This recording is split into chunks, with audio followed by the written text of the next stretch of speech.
সরকার সহ বাংলাদেশের যত রাজনৈতিক দল রয়েছে সবাই ঐক্যমতের ভিত্তিতে আওয়ামী লীগকে নিষিদ্ধ করতে হবে। ফ্যাসিস্ট স্বৈরাচারের জন্ম দিয়েছিল যে আওয়ামী লীগ গত 16 বছর ধরে বাংলাদেশের মধ্যে নারকীয় ফ্যাসিবাদ কায়েম করেছিল। উত্থান করি নাই, হাইকোর্ট মেনে আওয়ামী লীগের পতন হয় নাই, হাইকোর্ট মেনে বাংলাদেশের প্রধান বিচারপতি অপসারণ হয় নাই।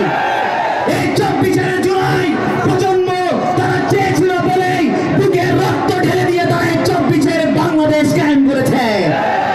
এই বাংলাদেশে আজ আমরা আওয়ামী লীগকে যখন নিষিদ্ধ করার কথা বলি তখন টেবিল টকের মধ্যে আওয়ামী লীগের দোসররা আমাদেরকে প্রশ্ন করে যে দল হিসেবে আওয়ামী লীগকে নিষিদ্ধ করলে নাকি সমস্যা হবে। দল হিসেবে আওয়ামী লীগকে নিষিদ্ধ করা যাবে না। তারা ভোটের রাজনীতির জন্য শহীদদের রক্তের সাথে বেইমানি করছে। আমরা বলতে চাই ভোটের দিকে তাকাবেন না, জনগণের দিকে তাকান। জনগণের দিকে আপনারা তাকান, কারণ জনগণ যদি আপনাদের সাথে না থাকে আপনাদের বিরুদ্ধে জুলাই গণঅভ্যুত্থান হবে। আমরা বলতে চাই এখনো সময় আছে।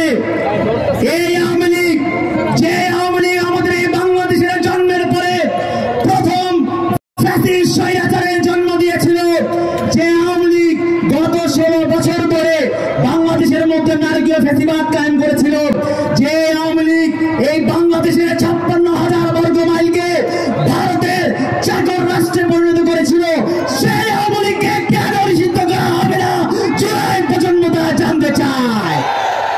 অবিলম্বে আওয়ামী লীগকে নিষিদ্ধ করতে হবে।